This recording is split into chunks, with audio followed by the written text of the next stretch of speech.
Good morning, good morning, good morning. It's Market Wake Up. We're back for another week, John. It is Monday. It's just gone 8:30 a.m. British Standard Time. You're watching the Market Stop to get you up to date with everything you need to know at each day today. Let's get in.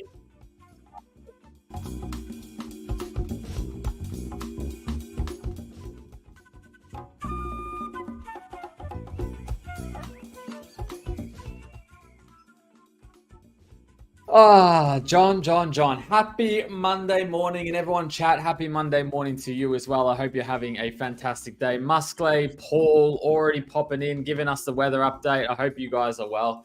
Welcome to Market Wake Up, John. Happy Monday. I know it's a Monday morning. You're just waking up. You're just getting into it. I've been just putting out fires all day. I am through the roof on caffeine and energy after everything that I've been through. I've been here, there, and everywhere. So I thought, you know what?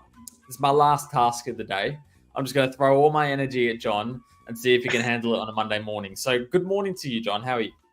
I'm doing good, mate. You know, fresh start, fresh week. You know, had a nice weekend. I was down in Devon again, so had a nice. I forgot to send you a picture of the beach actually in Bournemouth. I was walking across the beach, and I thought, actually, it's quite nice here today. It was about 20 degrees. Sun was blazing, and I was like, God, it feels like a summer's day rather than a day in October. So no, that was a nice little refresh for this coming week. But yeah, I'm good, man. How are you?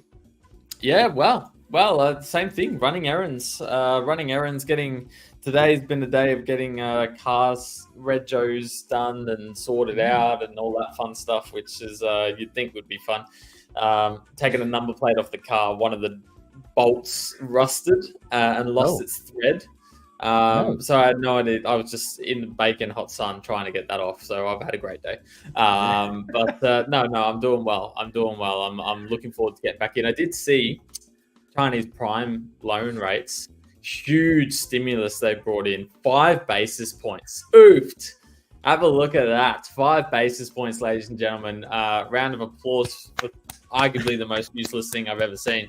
Well done, China. But did you manage to take a look at that?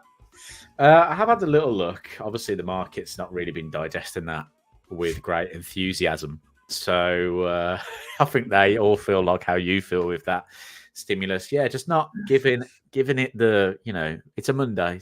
The market's needed a little bit of oomph. And it just didn't get it. Just didn't get it again, did it? What they're trying to do, I don't know. I don't think they know what they're trying to do either at the minute. This bodes well if I ever want to visit China. If they're just looking to my background of like how I talk about China, I probably won't be ever be able to be let in.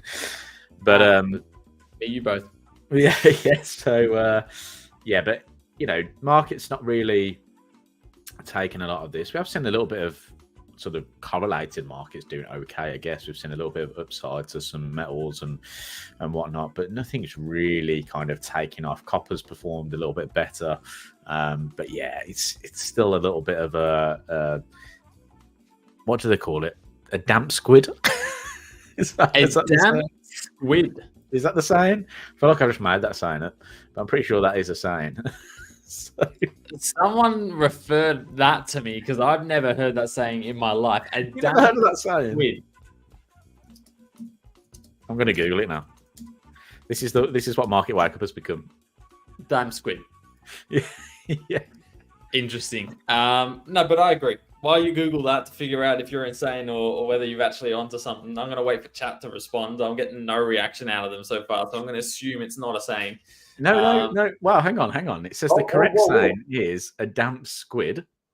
Wow. Oh no, squib. Sorry, squib. I thought it was a squid. It's squib. Yeah, Malcolm's hit it. Damp squib. Yeah, isn't a damp squib? Yeah, it was. Basically, it means that something was disappointing or didn't meet expectations. So I was on the right lines. It is a Monday morning, remember? So I was on the right lines. Squib, sorry, not squid. Something is disappointing or didn't meet expectations. Yeah. A damp squib. Is that? Am I allowed to call people that, or is that rude? I mean, why not? Yeah, but is it the same as just calling them useless? Like, I don't want to offend anyone if I call them a damp squib, but if I want to, like, have a bit of... If you call them a damp squib, at least they've got to go away and Google it.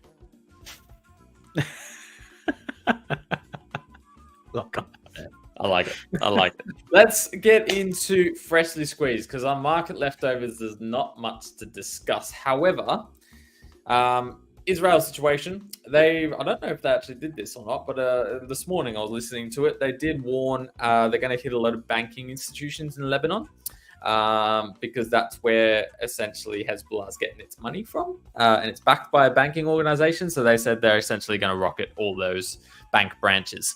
So I don't know how well that's going to go down. They apparently, old mate Netanyahu as well has called Donald Trump on the phone asking for advice on what to do with Iran, which is very, very interesting that that's come to public because it wasn't, the government in play right now that they'd spoken to. They opted to speak with Donald Trump. Which I found very, very interesting. But I mean, if you're going to call somebody for advice, it's Donald Trump, isn't it? Is it? I'm just putting your leg. I don't know. What are you trying to achieve? That's the big question. But no, it's more events, not people. Okay, so don't call people a damn squid. That's good. That's good. That's good advice. Thank you, Malcolm. See, Donald Trump would say something very different to that. Let's have a look. Let's have a look into the VIX. Let's have a look at kind of what we've been seeing unfold. Friday, we dropped off a cliff on the VIX. We really did. We dropped down to 1877. No, sorry, we dropped lower. We dropped down to 1799, and then we've gapped back up to 1877 this morning, which just isn't that great, is it?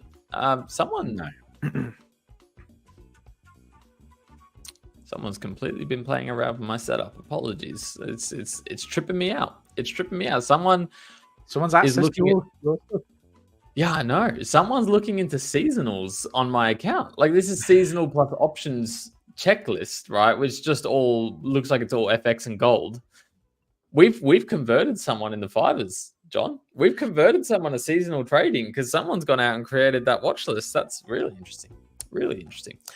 Anyway, VIX is downput on Friday. We have gapped up a little bit this morning. Let's run you through kind of what's been happening.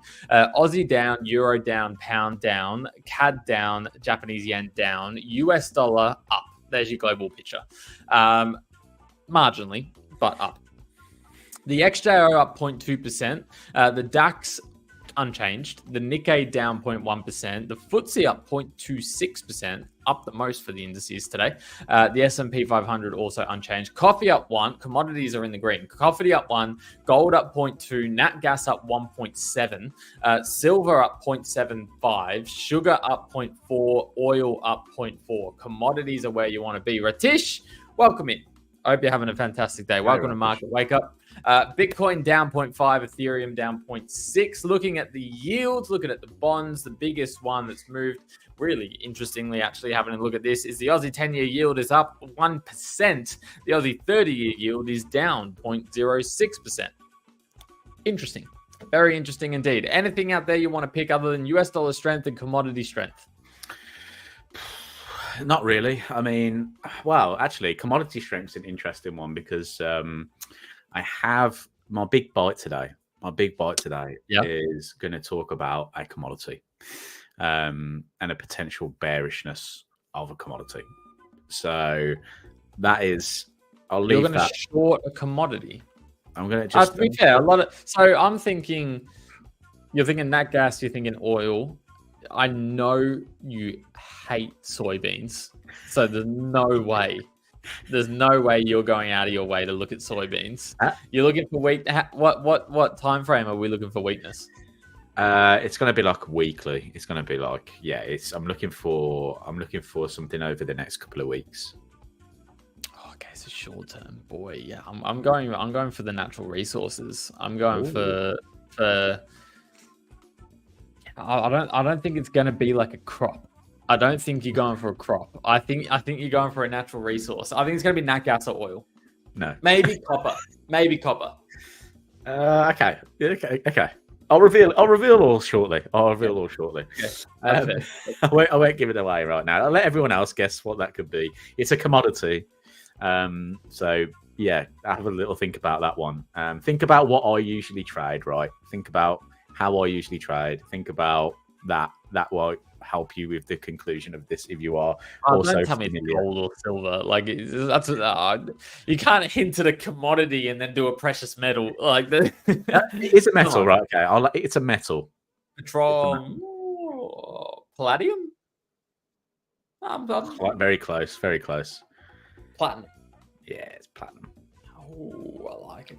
You know, I like quizzing this. I like. We're gonna start doing that. The big bite today has a weak trend in the end of the year. We're gonna go. Ooh, okay.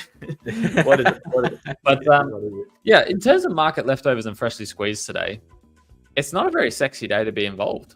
It almost feels like a public holiday today. Yeah. I mean, I think. Again, it would have been if there was if there was the bazooka stimulus from China, then there would be a lot more volatility around, a lot more, I guess, opportunity in terms of what markets are doing at the moment. I think we're going to see a little bit of a lull, to be honest. I think I'll be expecting a bit of a lull going into the election, right?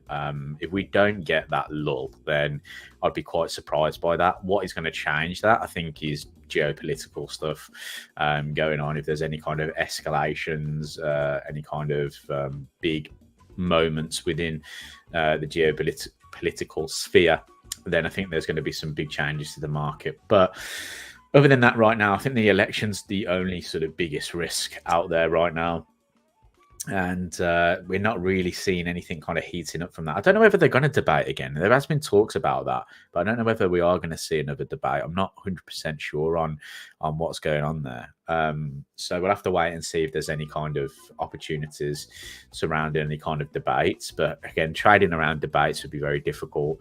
Trading around an election without a strong sort of sided winner is going to be very difficult as well, because this is very 50-50 as we've said so far, and quite interesting to see that Israel is starting to get, or at least the Israel Prime Minister is starting to get a opinion from Donald Trump. Maybe he wants Donald Trump to be the one that takes over. Whether he expects to get more backing in that sense, I don't know. Yeah. I saw something as well that North Korea have started to send troops into to help Russia efforts in Ukraine. Apparently, yes. Apparently, there's no actual official report on that. It's very much apparently. Apparently, they have, and given them fake passports, and they're fighting in Russian uniform. Wow. Apparently. All right. So, which is interesting. Now, that North Korea come out and said they were going to do training exercises with Russia and stuff like that, which was like 2,000 troops. Apparently, it's actually 12,000. Yeah. If they are deployed on the front line, to me, that's just weakness. Like to closet hide it and to be fighting someone else's war. Like it's just an interesting concept. Yeah, no, it is definitely, but it's also the concept of they're bringing other nations in and getting other nations involved, right? I think that's where the risk is of that. If they start to do that, because at the moment it's very much NATO is not doing that. Yeah, and it's been very much just supplying like weapons and things like that, isn't it? It's not necessarily been putting boots on the ground, and I think that's where the dynamic could potentially shift. So obviously that could be a big factor. I mean, I think gold and silver actually jumped on Friday's close. Silver actually, I noticed, jumped quite a bit on the close on Friday. Wow. Which was a little bit of an interesting insight that I saw. Wow. It's smashed through our target levels now. Silver has, and is well on its way to the upside.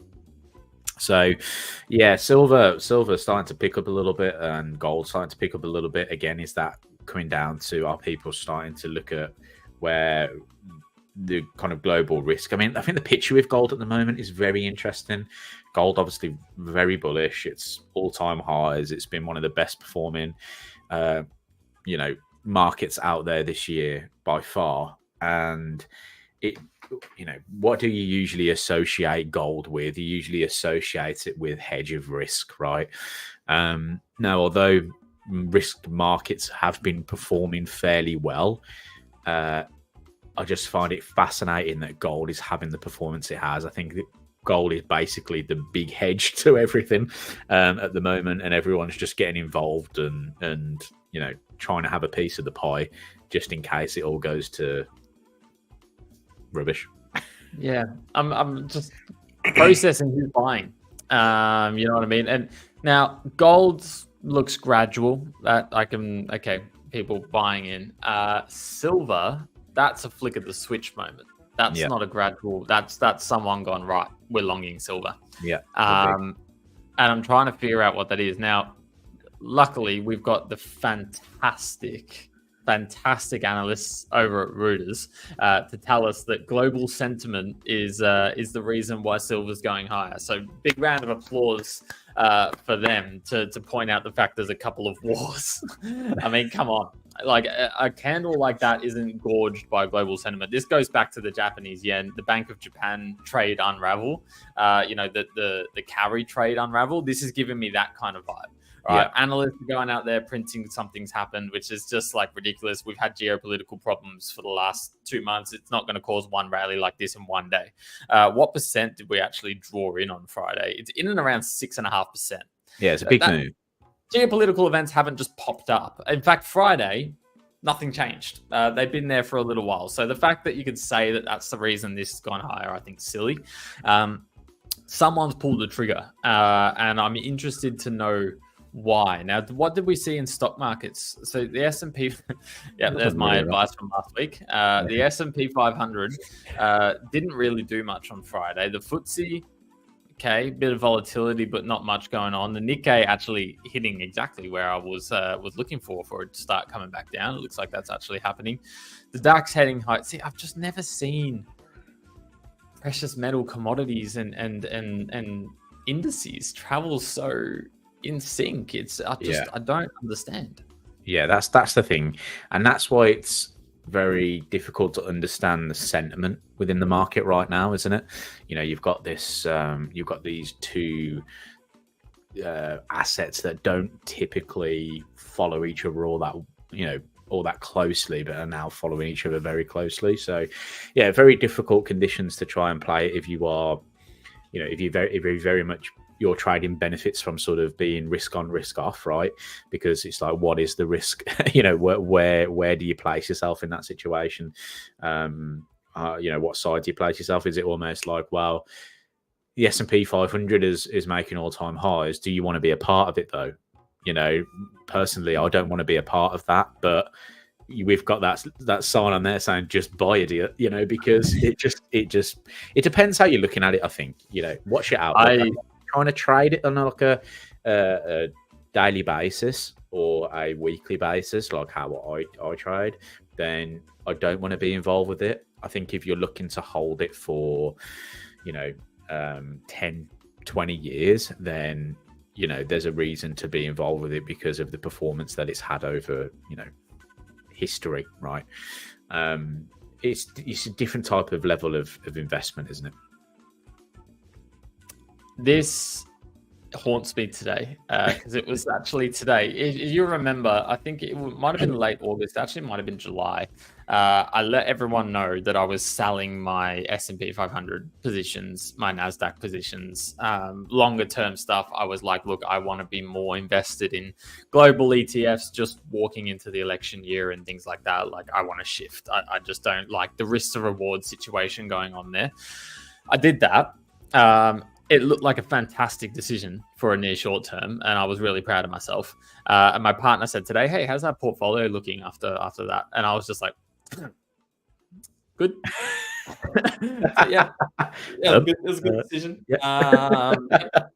No more questions, Your Honor. It's one of those. It's the reason I've written just buy idiot, because it's one of those things where I've just convinced myself it's too risky to. Yeah. I still believe it's too risky to. Yeah. I'm losing out on money because I believe that. Yeah. However, I do believe that the moment, if I'm right, and it does become that risk event happens, I'm not going to get out anywhere near where I want to get out. And like that's what I'm worried about. I want to find a way back into this, just not at these price levels. Not at these price levels. And I can't believe it continues to go higher. I really can't. I mean, we've got 2 wars, natural disasters running rampant, cost of living through the roof, cost of lending through the roof. We've got a massive debt problem in the US and government spending. Geopolitical events are getting bigger and bigger and bigger. The US are getting more and more involved with every situation around the world. Election that we have no idea which way it's going to go. It is a 50-50. What about this says, hey, let's go all-time highs? Who's putting risk on here? Like, I don't understand. That's a good question, right? Who's putting risk on here? That is a really great question to ask, because is it being driven by funds, or is it retail? Or is it retail? Now, that is a really interesting question to explore. Show me the cot. Show me the cot, Ron. So the cot reports that I'm looking at right now, they are not necessarily indicative of strong buying, right? I would say, if anything, they're more net short at the moment. So yeah, essentially I don't want to get involved here right now. The longs have overtaken the shorts, right?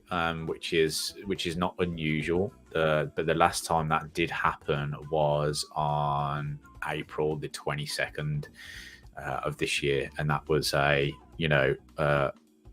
decent rally out of the market. I mean, it moved from 5,000 up to 6,000. So yeah, that was a big move higher at that point. So yeah, the only thing I don't like is I just don't like there's no extreme going on, right? And that's how I base myself when it comes to commitment of trader reports. There's no extreme going on there when it comes to that with the S&P 500, and there's not really a aggressive buying either. So I take that as they're fairly neutral. They've probably got positions already in, and that they're just holding. They're not really looking to add to those positions right now. That's the thing. Like, yeah. Well, then that says retailers are the ones buying. Yeah, I would say so. Involved where retail's pushing it? No. Like, if retail's buying, can't we also argue that they would be buying cryptocurrency? Well, they are. Yeah. All right, we're gonna run out of time. Let's go to the big bite.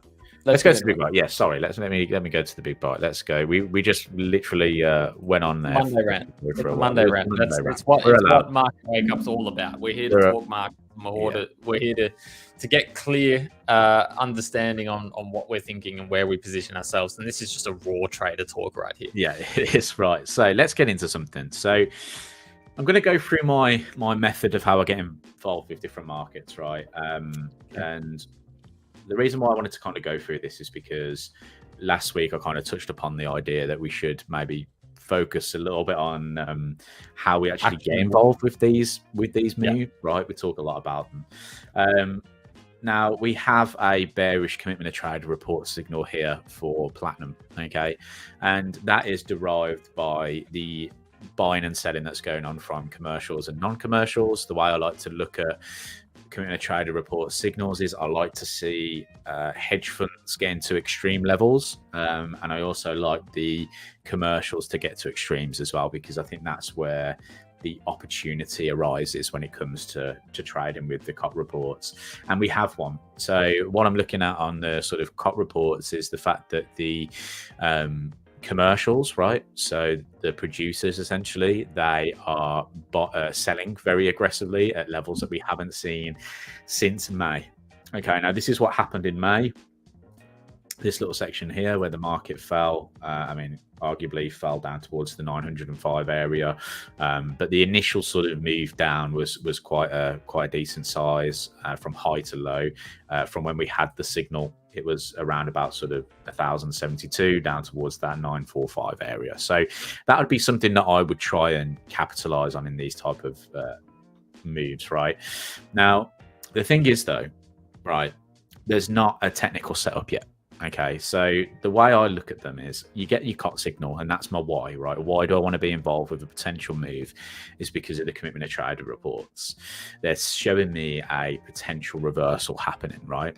But does it mean it's going to happen? No. Nothing's 100%, right?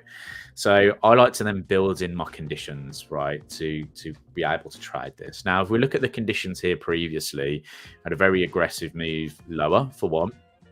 You can see this week daily chart candlestick, sorry, it was a very aggressive bearish engulfing candle. I can look at my stochastic down here. We can see that it's starting to come back as well, showing me basically that the momentum's starting to reverse a little bit here. But ultimately, the changes happen, or the changes occur when we get our first kind of lower high, right? The market comes in, we get that lower high, then the market starts producing this move to the downside. So what I'm trying to say is the conditions here aren't met here right now, right? We had a large area of resistance. If we look left over here as well, where was this sort of area here, this kind of consolidation, which I like to look for as well. The market broke that, came back within it. Nice little sign there. If I look at what's happening with price right now, do we have that similar sort of thing? Maybe. We've kind of come into these highs and we've started to reject it, but there's no clear cut, it's starting to move lower from this area. So the way I like to do this is wait, right? I'll wait for a decent setup to form. So like this little example over here, market gave that little lower high situation. I'd look for a very similar trading pattern here. Does the market reject highs? Does it come in, and then do we start to fade it, right? Because what I don't want to be is just selling blindly here because we've got a cut signal and then price breaks and moves to the next level of resistance. Very similar to how we shorted dollar CAD, right?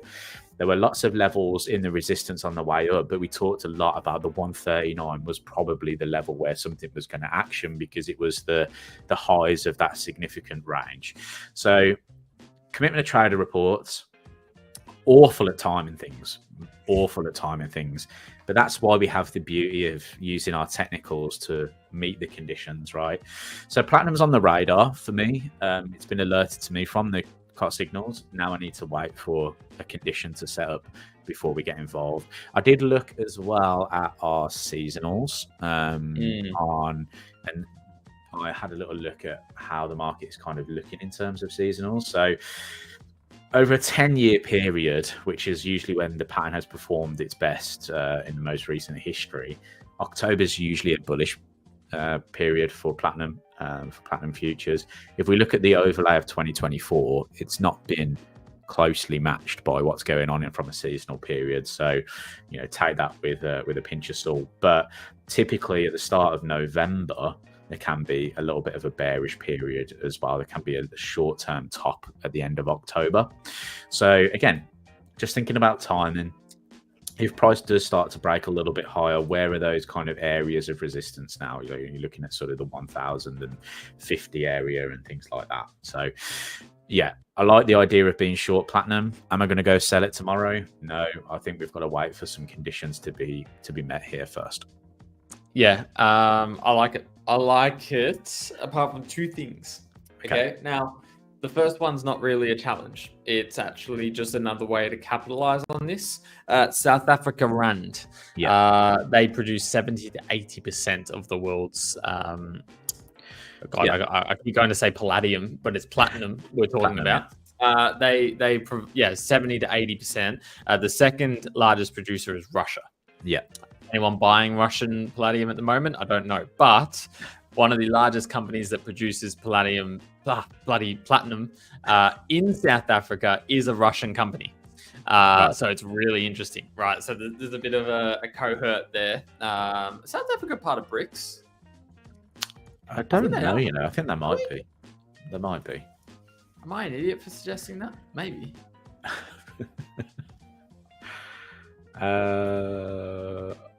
I don't know. I can't give you the answer to that right now. But I did, while you were, because I like to do this while you do your big bite, I listen in one ear. I also like to do a little bit of analysis on the side. And the first thing I did was head over to Season X, right? And I wanted a quick look at that trend that you've just kind of shared. So let me pull it up. A quick look, as you can see, I'm looking over the 37 years of platinum. Right, so it does have a little bit of an uptick just moving into November, which I find super, super interesting. As you look more around that 25-year period, Are we looking at all years here? Yeah, here we go. As you look in and around that 5-year period, you do start to see a top in early November and a pull down. But I found something really interesting. 37 years, election years. Look at that run up. Yeah, strong run up. 88.89%, which means it's only 1 year, it was 1996, that didn't work out. But the run up into the election, you can see this goes to the 5th of November. When's the election? The 5th of November. Yeah. That run up into the election is really quite interesting, with an average return of 3.75%. So that might be that pullback. If we see a lower high and then a pullback in, it might be that a pre-election run up, which is an interesting point to note, but something to have a look at.